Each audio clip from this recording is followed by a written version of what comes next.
va traiter tous les risques festifs, notamment qui sont des risques sexuaux. On va pouvoir proposer des préservatifs internes, externes. On fait de la prévention sur les violences sexistes et sexuelles aussi, parce que c'est encore malheureusement trop présent dans les milieux, même alternatifs.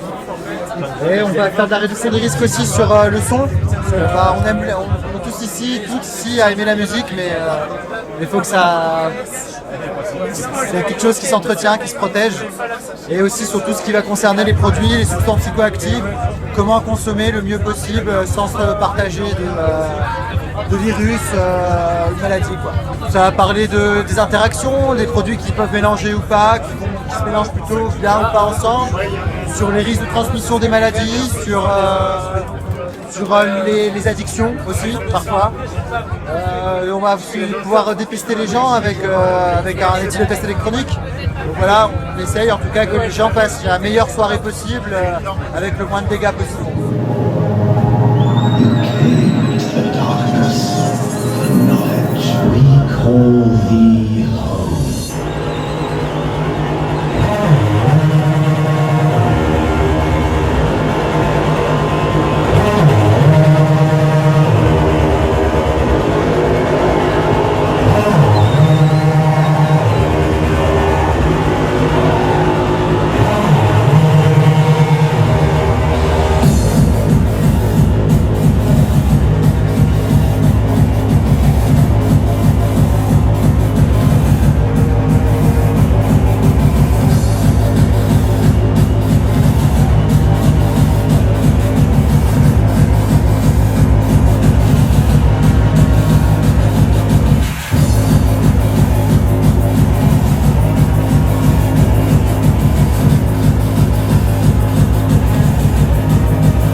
Comme je te disais un peu plus tôt, tu vois, on va faire de la prévention sur tout ce qui va être violence sexiste et sexuelle avec de l'information. Voilà, donc ça c'est le bouillon cube qui les produit. On a bien aimé la démarche, alors on les affiche. C'est toujours important de rappeler que le respect pour toutes et tous, c'est primordial, quoi.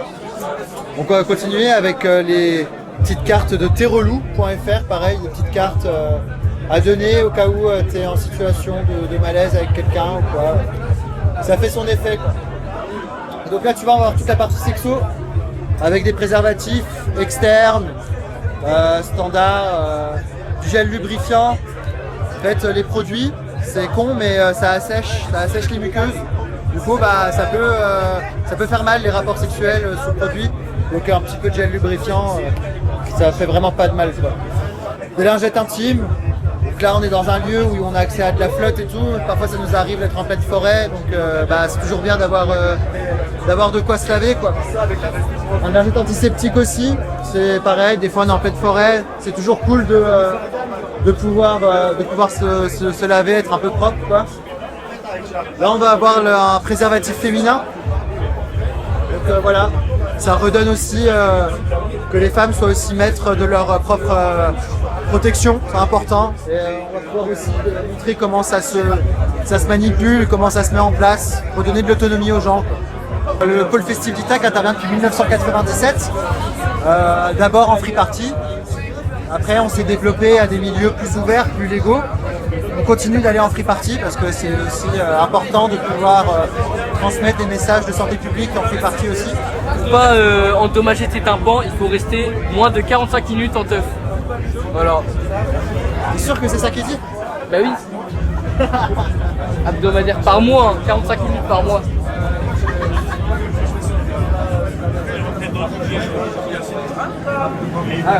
Ouais, t'as vu? 45 minutes par mois. C'est pas beaucoup, hein? Ouais, c'est pas beaucoup, hein. Tu peux mettre des bouchons à la main. Oui, aussi, ça, ouais. c'est ça que ça veut dire. 45 minutes par an. La fusée Ariane, 0 secondes. À la fin des années 80, début des années 90, beaucoup de gens se transmettaient le sida parce qu'ils n'avaient pas accès à du matériel propre, parce qu'ils n'avaient pas accès à du matériel gratuit, à usage unique, donc ce qui faisait qu'ils se transmettaient des maladies. Donc un petit groupe de militants, d'abord de Médecins du Monde, se sont réunis et ont commencé à délivrer des seringues aux gens. Ça a été une réelle révolution dans le milieu de la réduction des risques. Et après, pour nous, ce qui va nous intéresser ce soir, la milieu de la réduction de risque en free party, en soirée, en festif. Voilà, c'est mieux que la free party, c'est de l'auto-support, c'est des gens qui se sont dit, on fait la fête, on prend des risques, venez, on prend soin de nous et on va s'informer, on va faire les choses correctement. Du coup, on est financé par l'État, par l'ARS.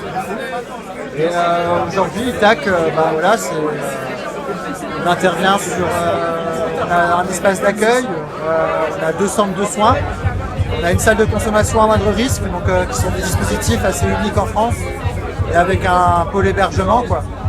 Et là, voilà, on va renseigner sur c'est quoi un peu, de manière un petit peu théorique, la durée de détection des produits dans le corps, quoi. Donc là, on va avoir le côté salive, le côté sang, et le côté urine, quoi. Après, c'est très variable d'une personne à une autre, d'un produit à un autre. Voilà, ça donne des petits aspects théoriques, quoi. Est-ce que vous faites du soin dans le sens si quelqu'un a une overdose ou quelque chose comme ça? Ouais, on intervient sur ces questions-là. Moi, je suis secouriste. Donc oui, on va pouvoir prendre en charge des surdoses, du coup, à quelques produits qui soient. Un coma éthylique, pour moi, est une surdose, donc on interviendra aussi pour le coma éthylique. On interviendra pour la personne qui va juste vomir. Vraiment, si quelqu'un se sent mal dans la soirée, elle peut venir nous voir et on s'occupera d'elle. Et s'il faut, on appellera les pompiers. Quels sont les types de drogues que vous pensez rencontrer plus dans les soirées et éventuellement celles qui posent le plus de problèmes aujourd'hui? Alors nous, on est beaucoup en contact avec la kétamine. Voilà, vraiment, c'est un produit aujourd'hui qui est présent, qui est très très présent, qui est ultra présent. En tout cas, nous, de ce qu'on observe, c'est un produit qui nous met en difficulté parce que les gens parfois sont en surdose de kétamine. Ça se passe bien, mais ça nous donne beaucoup de travail. On s'inquiète un petit peu aussi, un petit peu de stress, mais ça se passe majoritairement bien quand même. Voilà, donc beaucoup de kétamine, beaucoup de cocaïne aussi. On a pas mal de nouveaux produits de synthèse, donc avec la 3-MMC, 4-MMC, tout ça. Voilà, ça va être vraiment les produits principaux qu'on va rencontrer. Après, à Strasbourg, on est très...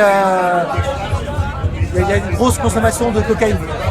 Comme aux États-Unis, vous avez le système d'Arcan au cas où il y a une overdose d'opiacés par exemple? Oui, bien sûr, on a de la naloxone. Du coup, alors nous, ça se présente sous 2 formats. Un format intramusculaire, un format intranasal. Le sac de secours là. Et ouais, on en a toujours sur nous au cas où. Ça sauve des vies, c'est important.